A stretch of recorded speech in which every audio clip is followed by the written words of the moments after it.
Right. So for me, the hardest thing that I had to overcome after not having to do this before is market me. Okay. So in real Yeah. estate, it's most of us are individuals. There's Right. there's teams and there's different Yeah. ways that we can do real estate. But for the most part, it's you know me, Yeah. like me, trust me, you'll do business with I me. know a guy. And you call He's my guy, Yeah. right? Right. We all need a guy. Yeah. So I'm that. I want to be that guy Right. for. So a couple months ago, I'm sitting in a sandwich shop not far from my office, and in walks a guy I haven't seen in 7 years. Now, John and I used to work at the same bank. I was in technology, John worked in human resources. And I left the bank 7 years ago to start with a new company, and what I didn't know was in the interim, John had left not just the bank job, but the whole industry. In fact, he jumped and started his own business, and did a great job. He started a real estate business, and then we had this thing called a global pandemic, and he had to figure out how to make it succeed through some crazy times, and he did. And through that conversation, I thought, this is a story I need to share. So, listen to this conversation I had with John Gassen. Tell me about your business, just generally. Yeah. What is Wise Oak Realty? Wise Oak Realty, what I love about what we have here is that we have created something with culture. I didn't have that at the last place, which was kind of part of why we created this. So we have based ourselves around the number one core value is doing the right thing. Okay. If we do that, then all the other things that are on the wall right outside of this office, like communication, customer service, community support, all of those things are going to come if we go, let's do everything right. Okay. So that the right thing can mean a lot of different things to different people. Yeah. But that's basically why we exist. We really want to just go, there's a different way to do this. So when we bring agents in, we want them to know that. Are they a fit for us, and are we a fit for them? So in a couple of years, we haven't had an agent leave us yet, Wow. which is pretty cool. Okay. That's So a good start. It'll happen, and we know that. But it's a good start for a couple of years to not have anybody leave us, and we're up to 15 agents in the office now. Wow. And 15 agents, how fast? 2 years. Wow. 2 years, 3 months. Okay. So That's yeah, cool. started off with me and a business partner, and then just people that we knew in the industry who knew us said, "Hey, you're doing that. I want to be part of you." Okay. So, Mostly people that we know, and we've had a few people that have found us, and but yeah, mostly friends that have from the industry that have come over. cool. Now, I know a little bit about your origin story because I know you came from a corporate world. Right. Not just corporate, but human resources in a corporate world, very structured. Right. Every hero has an origin story. Tell me your origin story of Wise Oak Realty to go from corporate structured HR to Right. real estate. From a corporate standpoint, I was in college thinking that I was going to be a high school science teacher. So very, very different path than that. Yeah. And that happened because of a bank that I was working at in El Reno, not the bank where I met you. Yeah. But one of the loan officers there said, "Hey, I hear how you work with customers, and I think you'd be really good at this." And he kind of coached and mentored me and said, "I really think you need to change career path and get a finance degree because that's going to be your fastest path to get into this banking Right. business." Right. I said, okay. I mean, I was the first one in my family to go to college. I didn't have that guidance, in my background. So followed this guy's lead and said, I kind of see what he's doing. His life looks pretty cool. Let's do that.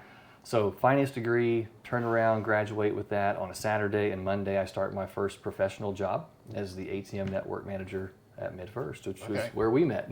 That's a nice So- job search. Yeah, I mean, it literally went from, hey, you're in college to you're not, and transitioned within the company and spent 20 years there. Yeah. So right at just about 20 years. And all kinds of opportunities there. So yeah, as you mentioned, there's about 10 and a half years of that being human resources. So seeing the company from just that holistic view was very, very good. I learned a lot of analytical stuff there, people skills, how the organization really fit together. So, but that story to go to doing this was, I think, when I was looking out the window of my office and thinking, the guy mowing the grass is maybe going home happier than I am. And I thought, there's got to be something that I'm missing. Yeah. I didn't know exactly what that was, but I kept having that thought.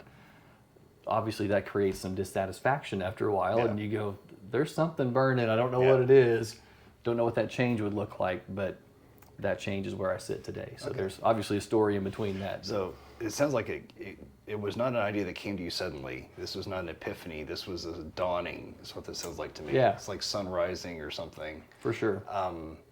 When that idea first comes to you, is it something you kind of said, I want to put that back? Or was it, I'm going to listen to it? What's that conversation like that gets you to listen to a call? Right. So for me, it was, I think, maybe more of a defining moment in that is talking to a friend who was in the real estate industry. Okay. Because when I think about, has this always been in me potentially to have a business? I didn't really grow up with that. Like my family they just went to work. Yeah. Okay. Worked for somebody So you else, didn't have went to work, entrepreneurs. stayed there forever. Yeah, I Yeah. wasn't surrounded by entrepreneurs. Okay. But as you know, friends happen and come into your life, one of them made the transition into real estate. And so I was watching her and kind of went, huh, that's interesting. Yeah. And then, you know, we start talking about, well, what does this look like? What does your day look like? And just over the course of time, I thought, I think I can do that. Yeah. Okay. And so that was kind of now I know what it could be. Where maybe the thought to have a business had been there, but I would think maybe flipping houses, because HGTV makes that look Yeah, easy. right. Everybody can go Chip flip and a house. Joanna, Let me yeah. just go do that. Yes. So with that kind of idea of liking real estate, I'm pretty handy. I can do a lot of stuff. I thought flipping houses would maybe be a natural thing. Yeah. So that's where it kind of got more solidified, is watching her career for a little while and go, okay, watch her long enough to feel like I could probably go do some of that too. So did she kind of turn into a guide, or is there someone else that kind of Yeah, became that for real person estate for you? specifically, Okay. she did. Okay.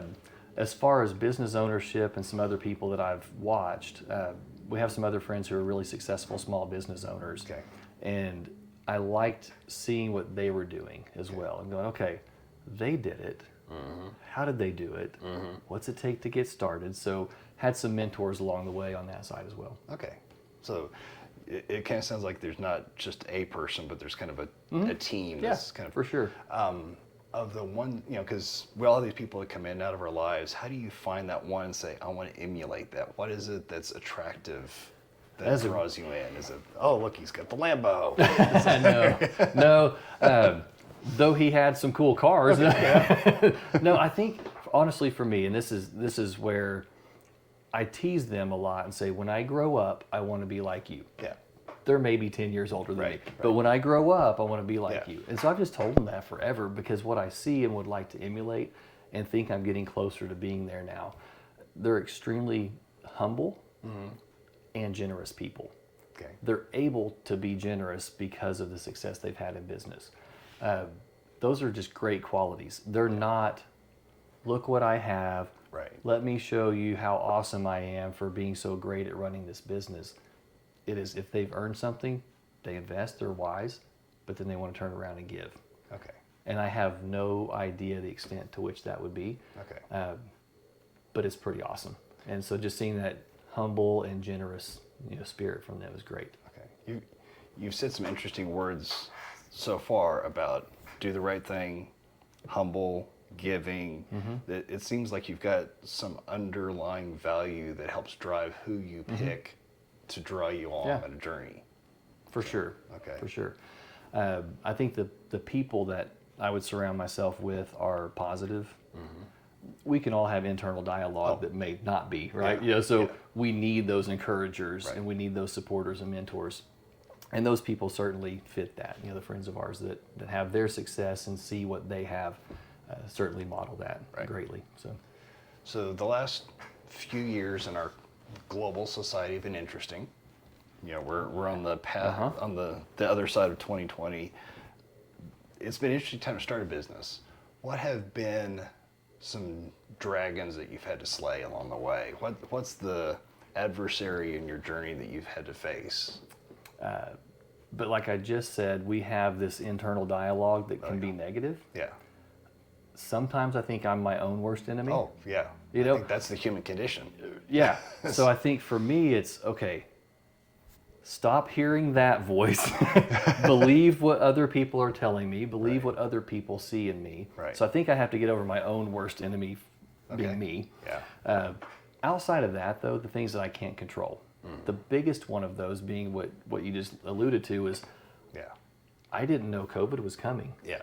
I started real estate in 2019. Oh, you timed So it fast perfectly. forward 1 year, I had one full year in real estate, Okay.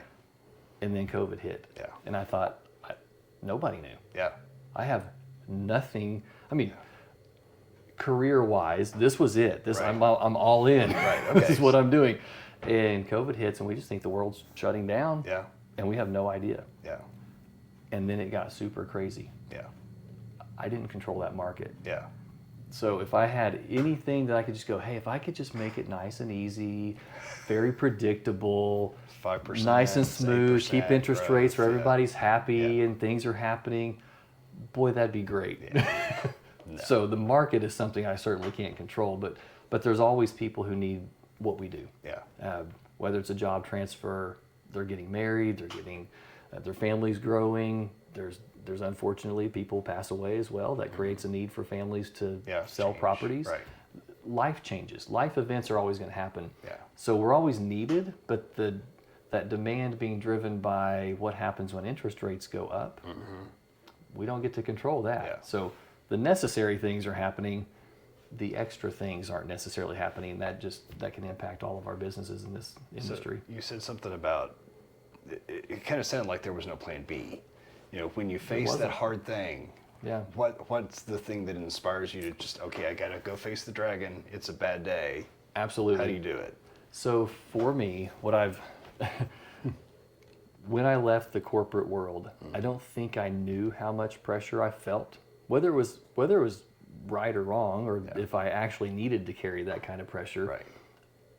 When I first didn't have that pressure, I can remember just sitting on my back porch and going, "Oh, this feels incredible. Yes. This is amazing." Not that there aren't really hard days in what I do now and worry about, hey, what's the market going to do? Yeah. There's certainly stressors. But what drives me to kind of keep pushing through all of that is I see my kids so much more. I see my wife so much more. I'm able to do community things that I would have never gotten to do before. Okay. When I was leaving my house at 7:30 in the morning and getting back home at 7 in the evening, Yeah. I was seeing my kids, they were little at the time. I was seeing them for an hour and a half a night and going, that's not enough. Yeah. I mean, they're going to go, who's that guy? Yeah. So not like that anymore. And so that is a huge driver to go, if I can ever, if I ever had to go back to corporate, it would have to be a really strong, like things just aren't working at all and I can't figure it out. Yeah. And I know I could fall back on that, Okay. but would try not to. That would be my fight. This kind of sounds like this might be the battle, but what's that toughest struggle you've had to overcome building the business? Was it because getting started, spinning up that flywheel is always hard, Right.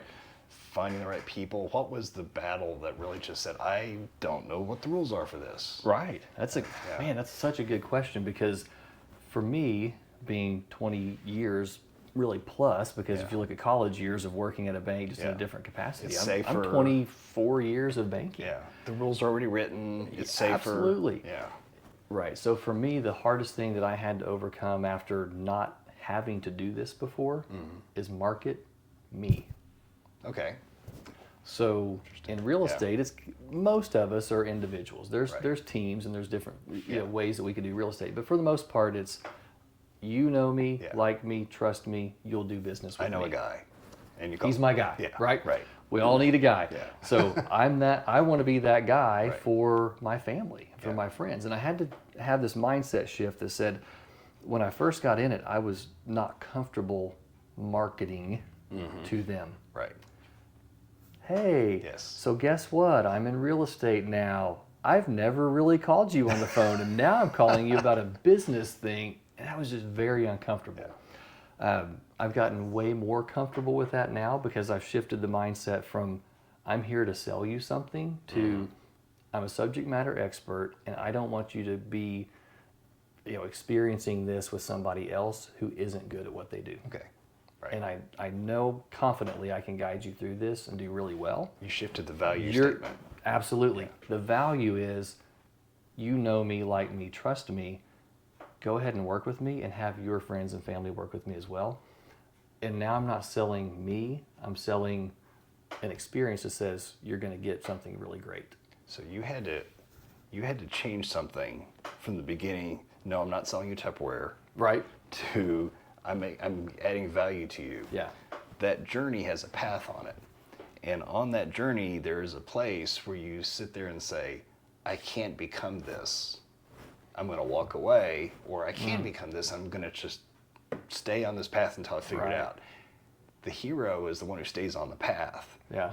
What made you stay on the path? Was it burn the ships and you don't have a way back? You know, I feel like there was always a way back. Okay. I feel like I left that corporate life on a really good term. Okay. Really good relationship. So I try not to think about there being a plan B. Right. Though there probably is, but yeah, I think it really is the mindset of this is what I'm doing. I'm so dead set on I love being with my family. Yeah, right. I get to do that an awful lot. Yeah. So are there doubts and worries, and sometimes what skill do I need to develop that I don't have yet today?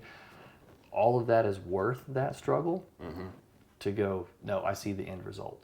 Okay. And love what I do and love helping people achieve something that's really the biggest thing they're probably going to do in their life. It's the biggest investment most people make. Absolutely. So House. so to be part of that and to see it happens almost every single time. I don't sell a house to someone on the buyer side. I don't sell it to them.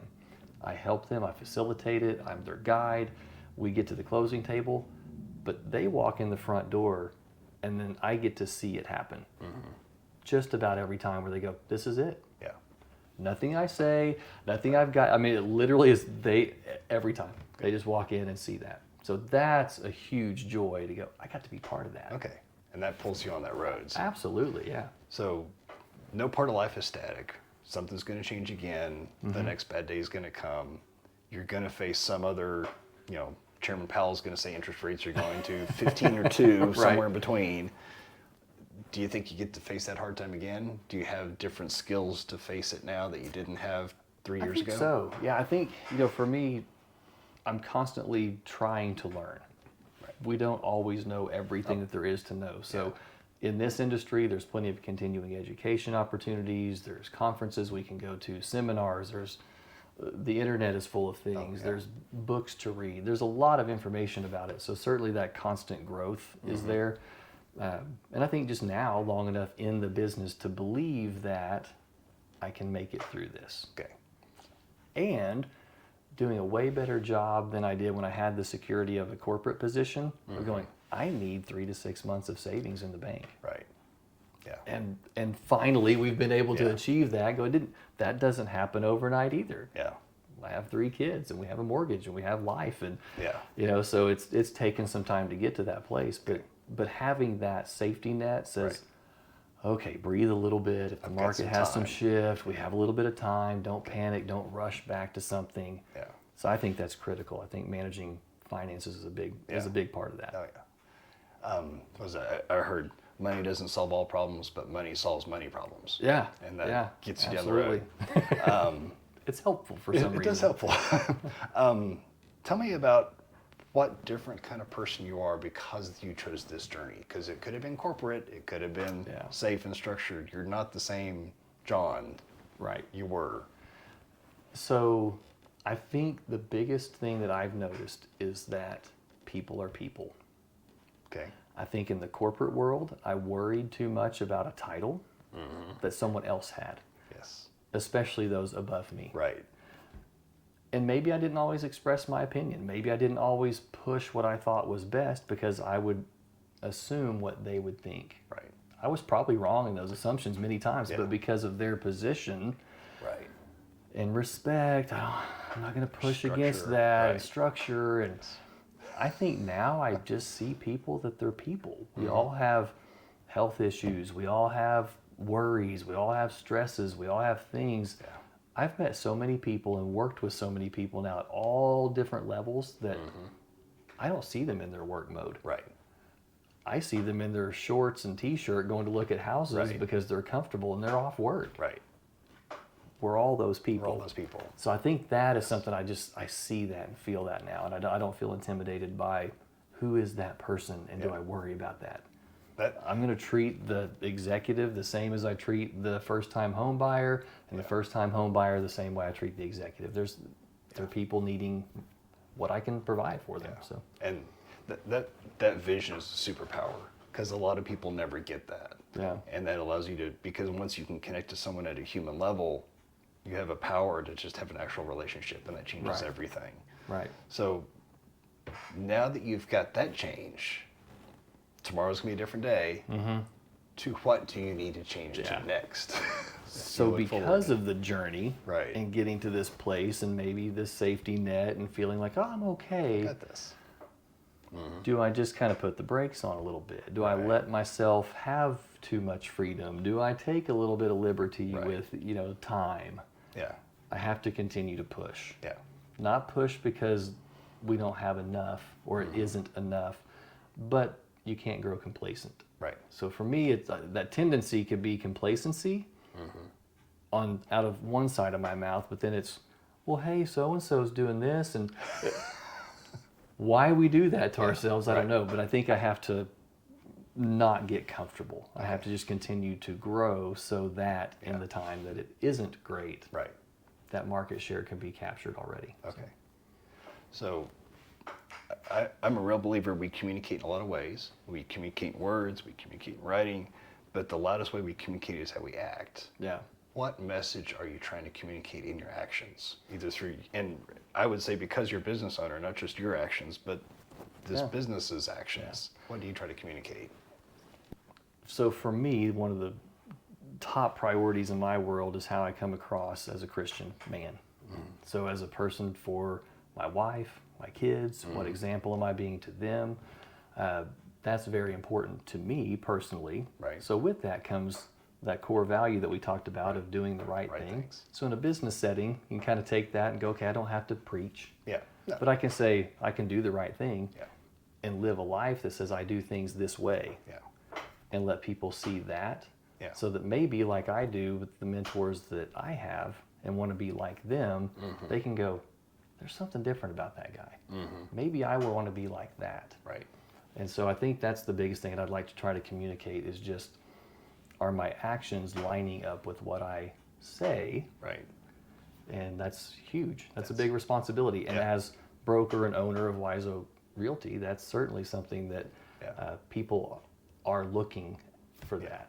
That's a high standard to set for yourself. Right. But is there any other standard worth setting? Right. Then do the right thing. So, okay, so you kind of walked me through this journey. So I'm going to go to a little bonus speed Okay. round. So just some simple questions. Great. One of them, I'm a tech nerd, so I'm always looking for tools. Right. I'm always looking for the next hack. What's a tool or a technology or a thing that makes your business more efficient or your day more efficient? What's a nerd piece of your life? Unfortunately, it's my phone. Okay. And it's I have Yeah. an iPhone. I'm an iPhone They've guy. changed our lives. So Yeah. I can do, if I didn't have a computer, I could do my job from my phone. Okay. It's harder. Yeah. I mean, you can't, It's a screen, yeah. the little tiny screen and doing Yeah. everything with your thumbs, isn't ideal. But it literally has all the tools on it. Okay. I mean, there are apps for everything that I need to do, for all the research I need to do. I can pull up market data. I can pull up homes to see. I can schedule showings. All of it is Yeah. there. So I say unfortunately because then it's like the tether is kind it of is. there. Yeah. Whether that's just a habit that I've developed or true necessity, there's probably a little bit of both. Right. But certainly it's the phone. 'Cause I mean, it it's does just make the it- tool. Oh yeah. It kind of blurs the line of when is work and when is not work. Correct. So there's a danger to it, but at the same time, it is empowering. For our little business, most of our orders come from people who surf our website on a mobile device. They make a phone call. They text us. Yep. I get it. That's So if you power. didn't have it, what would it look like? Right. So They've baked themselves into our lives for good or bad. Yep. So tell me about, I like to read, tell me a book or a speaker, but someone who you've either read or listened to that just says, okay, just because of what they produced, I'm going to listen to or read the next thing they produce. okay. Is it just one? I'll take 10. I'm just kidding. Yeah, I know this shot isn't getting everything that's in this office, but I like to read. That's Okay, part of my morning routine I always have a book. There's something that I'm reading every day. But when I think about it for what I do for work, two that are pretty important for me is, and it's an old book, Dale Carnegie's How to Win Friends and Influence People. That's a classic. Absolutely. And I don't reread it all the time. It's probably been 3 years since I've reread it. I've probably read it 3 times through, done a book study with a group of guys. It's an important book. But I don't read it all the time. Yeah. But that book to me is super important because everything's relationship based. Okay. Like we talked about with how do you interact with people, and whether it's the executive down to the first time home buyer, relationships matter. Okay. So if I can navigate those relationships, I'll continue to see success. Okay. So that's a big one. The other one is Mindset by Carol Dweck. Okay. And that book is, the big premise is you either have this idea that you can have a growth mindset. Okay. Like, I can be better than I am today. Right. I can grow. I'm not stuck here. Or a fixed mindset. We're all born with some natural abilities. We can go, well, this is just who I am. Okay. Or, nope, I can get better. I can be better. I can grow. And so if we can flip to this growth mindset and believe that we can overcome when it's hard, when it's not easy, when the dragon is coming at us, and how do we slay the dragon? Right. Having that growth mindset says we can do that. Cool. And I'm going to put links to these in the show notes. Great. These are good. So, what's a charity you wish more people gave to? Because, business heroes, Carnegie went around the country building libraries and did big things. But what, at a small business level, what do you wish more people would help? Yeah. I think, again, back to the answer of who am I? Right. I think it's critical to support our local churches. Okay. To me. So local community. Because if we get our community right, then that has an impact greater than just our community. Right. So if we can, I'm kind of spoiled living in Mustang. There's a church on every corner. Yeah, that's true. I mean, as you're driving through town to get here, you see that. And Yeah. I think, as we have the opportunity to then invest in our schools, and that gets to invest in our libraries, and then that goes bigger and goes to the state and international missions. I mean, we can impact literally our community and all the way around the world. Yeah. And that's a great place to do that. Okay. It's a good example for if every small business person found a way to do that, it would have a multiplying effect. Yeah. So to the idea of devices that have invaded our lives and our brains, what's a business question you've asked Google, Bing, Yahoo, search engine of your choice? So to me, this may sound funny. I think I use Google more for things that my kids ask like dumb questions about. Yes. I'm like, well, there's probably a real answer to that. So, I mean, I can give them the dad answer and go, well, here's what I think, but I don't know. So easy on our phone. Again, just Google it on our phone. And as the kids, I think, say nowadays is search it up. Yeah. I don't know. I'm not a kid. So, but anyway, I think that's kind of funny, but that's how I use Google more. I think when I really have like a business need or a business thing that I go, hey, I need advice on this. Right. I go to that network of people. Okay. So the CPA, the financial advisor, the other small business owners that I now know in this circle. Right. Hey, how do you overcome this thing? Or, hey, I'm considering this path. Have you had experience in that? Right. Versus just a Google answer and not knowing who I'm going to get. I go to people that I know and go, they're having some success. So that sounds like a way to keep the phone from invading all of your life. Is to have people in there as the answers. Right. But if there's a hobby that I'm interested in, or something like, of course, I'm on it just as much as anybody else, but probably less on the business question side than maybe I should consider that more. It'd be a way to learn. That's a cool journey. I appreciate because I had fun seeing the corporate side of your life, and now to see the entrepreneurial side is a very interesting story. So thank you very much for that. I appreciate it. Absolutely. Glad to do it, and thanks for thinking of me for it. Sure.